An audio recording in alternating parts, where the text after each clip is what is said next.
Good morning, and welcome to the Orlando Real Estate Buzz. I'm Brendan Rendo with the Homes in Orlando team, and joined as always by Joseph Dion of Apley Home Loans. Good morning, Joe. Good morning. What's up? I like the shirt. Yeah. Look comfy today. A little casual. Well, we got a bunch of stuff to go over today. We got our unemployment numbers this morning. We got the Fed minutes yesterday, which was, a contradiction. Then we got all kinds of housing numbers that are just not impressive. Let's leave it at that. Not impressive. Really, I think it really kind of reflects what we've been saying for the past couple of weeks about most people's feeling on the economy overall. So we're going to hit that. And of course, we got Orlando's numbers as well for the week. So let's hop in. Let's talk about our lovely unemployment number for the week. So our initial claims came in at 215,000, which was a decrease of roughly about 8,000. Right? Yeah. I mean, makes sense. There weren't any headlines out there about layoffs or anything like that, correct? Right? I mean, nothing that you saw? No, it's the job market is very, very strong right now, like very strong. Okay. I'm summarizing Fauci. Yeah. So things like this, Disney, Pixar Animation, laying off roughly 14% of their workforce. That nothing to see there, And then hold on. I got the restaurants. The restaurant one is amazing. Wait. Hold on. Restaurants? Yeah, I got restaurants. Yes. Hold on. Well, we're going picture. We got to go through this. So let's see. There we go. So this is the news for the restaurants. Okay, Cracker Barrel, 100 plus, but nobody goes to Cracker Barrel. No one likes their biscuit and gravy. Well, you only go to Cracker Barrel if you're traveling. That's true, because it's right off the exit, right? So we must be not traveling as much. Okay, gotcha. Yeah. Your location's closing. That's bad. Yeah. Then Buffalo Wild Wings closing. Chicken wings and beer. Well, chicken is so expensive now; they probably can't make any more money. That can be true. Sense. Plus, the who watches the playoffs or anything like that anymore? Nobody. Everybody streams it. Yeah, everybody streams it at home. No need to go out to the bar. Nobody drinks alcohol too. I saw alcohol is down. Consumption is down. Yes. True. Then Hardee's is closing the majority of locations. Can I just be honest? I didn't know they were still open. I've never been to one. Hardee's, what's the option to Hardee's? We don't have Hardee's in the Southeast, do we? I don't think so. I have no idea. I've never been to one. But Red Lobster. We talked about this a couple weeks ago. Didn't they say they were only closing 40-something locations a month ago, but now they're closing the majority? Yeah. They're going to close. It was 40 of 700 locations, and now it's well, actually, it's going to be more than that. Yep. Saw that they are with what's left. They may try and file Chapter 11. Haven't seen where that's going, but that could still be a possibility. Quiznos, a friend of mine actually used to own a couple of their franchises. Oh my goodness! I used to love Quiznos. That was one of my sub shops. Yeah. Yeah, it was a great sub shop. They were always warm. Got the warm subs. Yep. I used to get the chicken carbonara sub. Yep. Epitome of health. Yep. Then you've got Oodles of Noodles. It's closing all their stores. Oodles of Noodles. Okay. Yeah. And Steak and Shake is closing the majority of their stores. Not Steak and Shake. My kids love the milkshakes from there. Oh, they have the best milkshakes in the world. Okay, so we got all these places closing, right? And these are fast food, fast food chains, right? But if you Mhm. looked at it kind of like, I think like, you say this, Red Lobster, fast casual, a little bit pricier expense, right? You've got, Steak and Shake's an affordable place. Hardee's affordable. Mhm. Quiznos was an expensive sub shop. Like, but the Yeah, they margin, weren't cheap, but they were good. I think that's the case. Like a lot of these places, demand is down because we've seen this. You've seen fast food places say like the affordability is no longer there. People aren't going to them anymore because it's not a cheap, quick meal. Mhm. You know, Exactly. like Exactly. if I'm going to spend $12 on a number 5 at McDonald's, I might as well just spend $13 and go to Chick-fil-A. Yeah, exactly. And it just, but this is when you watch an economy and you look historically Mm-hmm. when how things go into a recession, Yeah. a down economy. These are the places that always get hit first. Yeah. They always get hit first. And the Fed here yesterday, their minutes came out, and they keep talking about inflation. They Mm-hmm. they really kind of just overlooked unemployment and Yeah. what is piling up. Yeah. Maybe there's not a lot of there's no severance packages in those types of jobs at No. all. So with all these layoffs, it's got to spike the unemployment number a little bit. You Yeah. know, I hope everybody's able to find new places to work, but Well, and I hear me out. This is a little bit crazy concept, and I could be wrong, and I'm lagging like crazy. So hopefully you at least hear me. Um, we no longer live in a marketplace that justifies going on unemployment. What do I mean by that? Like, how much is unemployment right now a week? Like weekly unemployment? Like it's no like idea.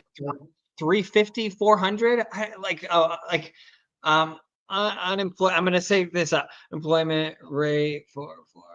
Let's see if we can find it. I don't even know. Um, but you think about it, right? I can go on unemployment. I got to fill out this paperwork. I can do all this stuff, right? Or Yep. I can DoorDash on my terms. Hmm. More. And now I don't have to report to the state agency of who I'm applying for, who I'm doing this, what I'm doing. And if I DoorDash to try to make some money and the state and the State state finds sees it, out. then they're going to take it out of my unemployment check, right? So then they're not even applying for it, right? So like how much no, That's a it's very huge interesting point. because I can do DoorDash for 2 nights a week and make the same amount as my unemployment check. Good point. Good point. Gig economy. There's multiple opportunities out there to find different ways to supplement that income. But it's still it's you you think some of these people would probably increase a little bit. You know what I mean? Um, the unemployment number. Oh, So here you go. but You're right. I just pulled it up. I think. Let me make sure I'm still reading this. So there was what is employment pay? Um, it looks like is this can't be accurate. Um, it's saying that it's 275 a week. really, no way. There's no way it can't be that No one little. can survive on that. Like it can't be that little. Could it? I don't know. Could it be That that we got to little? check. We got to check that out. Yeah, because if that's how much it is, I remember it went to 600 during COVID. Yeah, And yeah, I oh yeah. think it went It went back, way up. and if it is really only 275 a week, like my gosh, that's nothing. Yeah, you are better off doing DoorDash. Yeah. Wow. It says it's 275 a week in Florida for a max rate of $5,400 as of March 27th of 2024. Like, Wow, why would you even apply for that? you won. You It's a good wouldn't. point. You won. It would make no sense whatsoever. Huh. Great point. But that is interesting. But here's what that point is interesting because here's what the Fed also said about the concern of maybe they didn't raise rates high enough. You know, But officials What? debated whether the benchmark rate, now at a 23-year high, was pumping the brakes hard enough on the economy that the high interest rates may be having smaller effects than in the past. Great point to go along with your unemployment. Is it changing so much that we're not having the effects? And they bring it up because what they're saying is you have all these people with the mortgages, all these commercial papers with the really low rates that, you know, a lot of people are locked in. So it's not hurting, even though the rates are going up. There's certain areas where it would hurt people in the past more. It's not hurting them as much. Is it hurting them in the credit cards? Oh yeah. Yeah. Is it starting to hurt in the car loans, those areas? Yes, it is. Mm-hmm. But for millions of Americans who are locked into that 2, 3, 4% mortgage rate, it's not going to hurt them because it's fixed and they're not going anywhere. They're just not going to go anywhere. So, and you're starting to see it, quite honestly, in the housing market. You know, this was interesting because the housing supply has hit the highest level it's seen since 2021. Wow. That's, you know, what was our complaint for what, 2021, 2022, and a good portion of 2023? There was no inventory out there. No inventory at all. You know, we had no inventory to go to. And now you look at this graph of existing home sales that are available, and you know, we have been on a steady increase for the past couple of years. We currently have 734,000 homes available. So that's one of the highest levels we've seen really since 2020. We're not quite to 2020's level, but man, we're slowly and steadily picking up back up to that level. So we've got that, and then our existing home sales declined again in April. So we got inventory going up, sales going down. Who does, I mean, that's, as a seller, you got to start looking at that and thinking, man, you know, am I going to have to start pricing tighter? You know, am I going to have to, you know, I didn't necessarily wanted to paint the interior of my house to sell my house. Maybe I'm going to have to do that now. Yeah. You know, maybe, you know what, maybe I'm going to have to pull up that carpet and redo that carpet that I really didn't want to do. I thought, 2 years ago, I could get away with anything in the house. I mean, it didn't matter. It's just, there was a house. 4 walls and a roof? And a roof. It was sold. It was sold. You know? Now you need 4 walls, new roof. Yeah. And then we look at the price reductions. Price cuts are rising nationally too. We had roughly 34% of houses on the market take a price cut. That's up from 29% last year. And what have we seen? Days on market from last year. We're double days on market from last year. So everything we're seeing is a continued softening of not only the economy, but especially the housing market. And I'll tell you what, for the first time last week, every email I got from a builder had price cuts on it. Every single one had price cuts on it. I have never seen that. I've seen incentives, but for the first time, every single builder had price cuts. So we're at a point now where, and the price cuts is the last thing they want to do, because it's the market. That is the last thing that they will do, is do a price cut. Yep. And then this one came out. This one I wasn't ready for.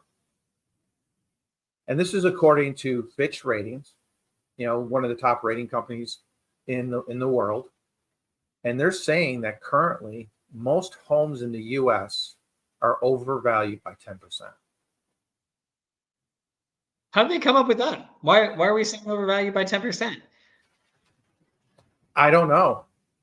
but they're coming up with a 10% overage, which to me kind of makes sense, because when we look at the rates now and we look at the house values and we look at affordability, yeah, I could see, you remember we've said something's got to break.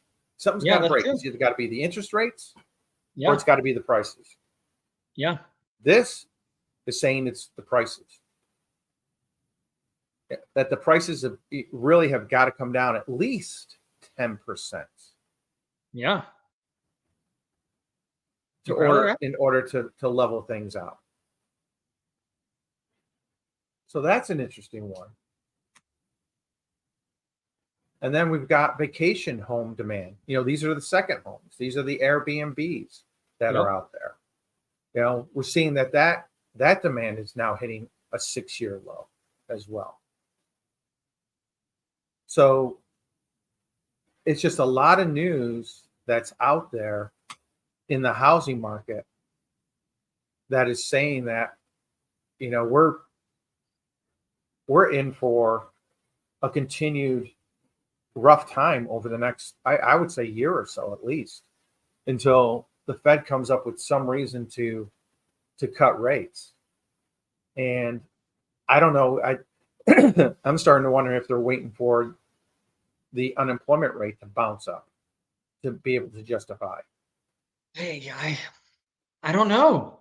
I think the Feds are going to hold here longer, and like, we're in a weird, I would say, economy as a whole, because everything we've done in the last, I would say, decade, right, has been to spurn corporate, kind of to improve businesses spending money, right? Yeah. We reduce corporate tax rates. We which is going to spur more hiring, this and that. But kind of if you've seen what's happened with everything in the policies that we did, the PPP loans, which helps corporations, we do this, and it all is supposed to trickle down to the end consumer. Mm-hmm. Well, the problem is you're sitting with what right now? You're sitting with corporations, highest profitability ever, highest profit percentage, highest revenue percentages ever, right? And even though inflation's increasing, what are corporations doing? They're not slimming their margins. They're just passing it to the consumer. They're passing it right through. The consumer has been spending it,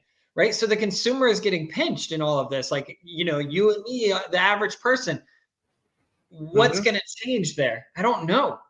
Like, are we going to see, and I'm not saying like I think a lot of what was done was intelligent at the time, but I'm starting to see like everything has a cause and effect.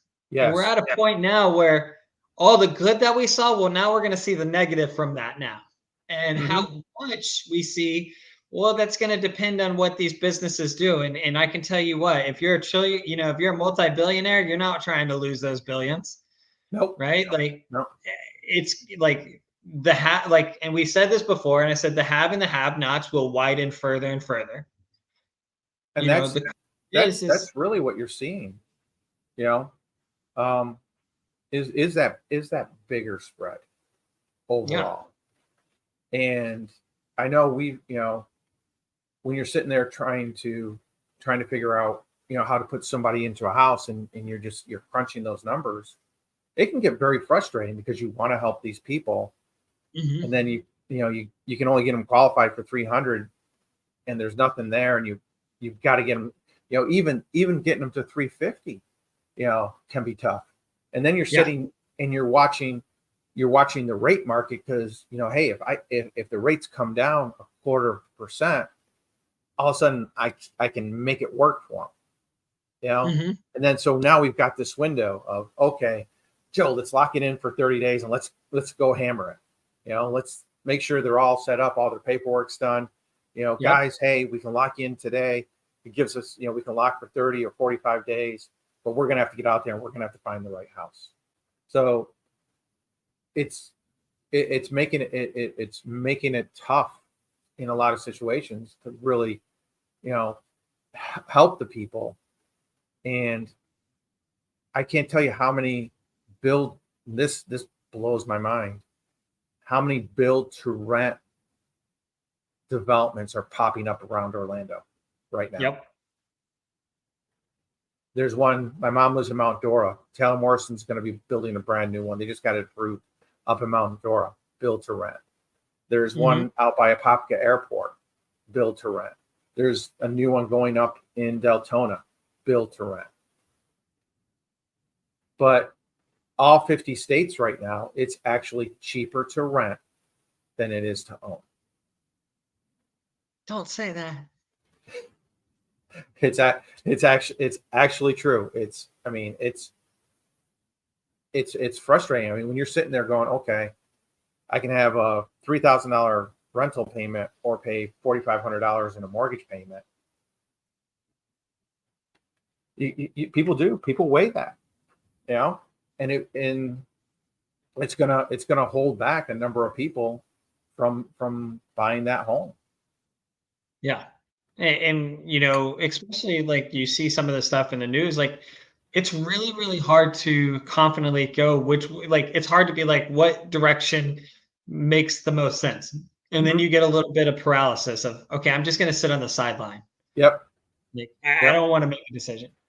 And I think that's what we see a lot. I mean, every time we see a swing of like a quarter point down, it seems like we get a bunch of people off the sidelines. Like, oh, it's down a quarter point. I can save this, it saves them, couple hundred bucks a month in a payment. Yeah. And that's just enough to get them over the edge. Just enough to get them over the edge.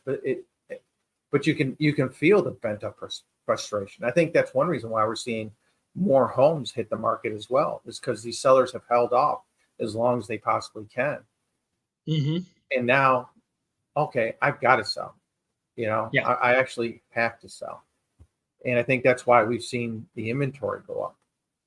But then we get into the cost of buying. And you and I were looking at this one this morning, and we both felt a little bit better because this is the most expensive states for home insurance in 2024. Wow. Florida. How is Florida? Like, I'm sorry, like Louisiana. Florida is surprise, number one, right? And the average home insurance for 2023 was $11,000, $10,996. I feel better about what we pay, but we live in central Florida. Like we're in the middle. We're the beaches and all that, and that's what's exposed, right? Like, I feel bad for those guys, but and their estimation, the estimation for this year, it's going to jump to 11,759.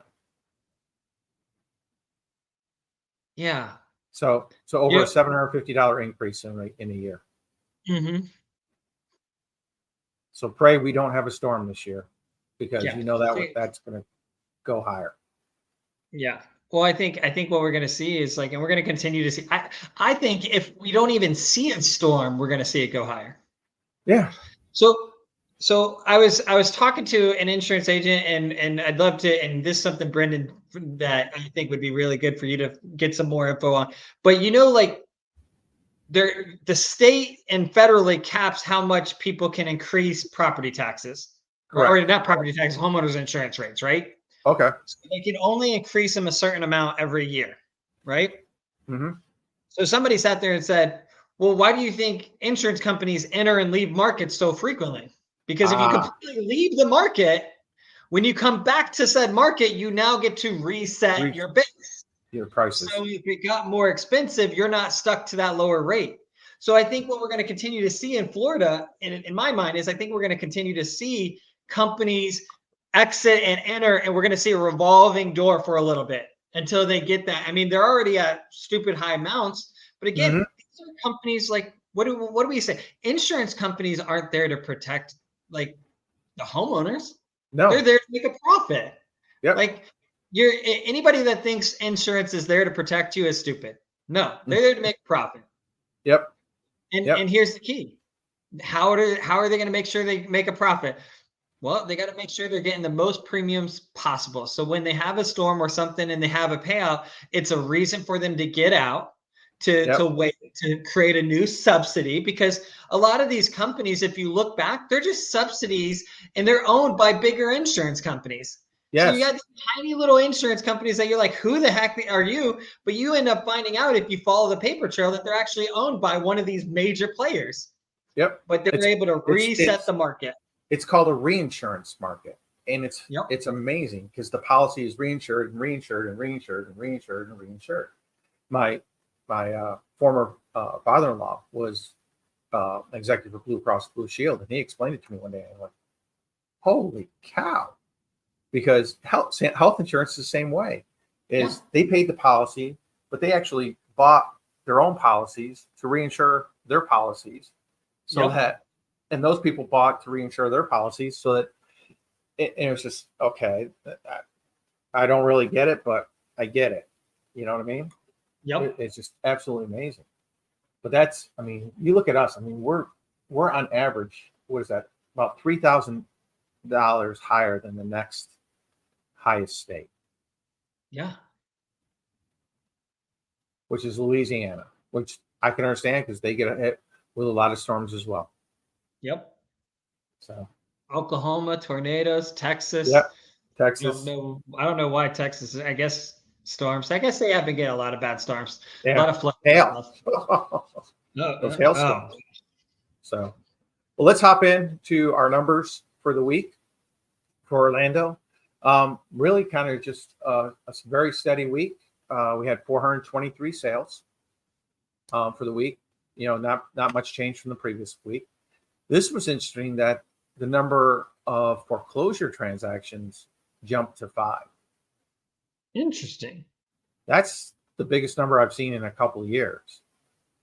So that was interesting. But that also goes to looking at the top U.S. counties for foreclosures right now. We got 2 of the top 10, Miami-Dade and Broward County right now, are in the top 10 for foreclosure starts in April. Whoa. And I think, you know, when you look at, I know a lot of people are getting affected, are starting to look to leave strictly because of those insurance costs we just went through. They can't afford that much of a jump. I mean, some of them, my gosh, they're taking $500, $600, $700 a month jumps in their insurance payments. So you got people who are on fixed incomes, you know, that are looking and saying, I can't afford to live in Florida anymore, not with these insurance payments. Yeah. So we got that. Inventory continues to increase. We're up about 85. Condos, you know, still sitting there at that low level, you know, around the one, you know, right around that 150 mark. Okay. And again, inventory continues to increase. And then looking at our months of inventory, overall, we went up a little bit to 3.43. But this is interesting. Over in the $1 million, we are at 6 months of inventory in $1 million homes right now. So that's a buyer's market. That old school, that qualifies as a buyer's market right there. Yep. 100%. Yep. Then our original to list and our final to list, those numbers are staying pretty steady. You know, 96.5. That's actually a little bit better. But I also think that we're starting to see prices be tightened overall. People not being as aggressive in their pricing of their original listings. Average days on market, 46. That's staying steady. And then you see graphically, you know, we are pretty much consistent right around that 400 mark in Orlando per week. Right there. And then our average sales price and our median sales price really over the past year or since January really hasn't moved a whole heck of a lot. You know, had a couple peaks, came back down, a little bit of a peak, but fairly steady overall.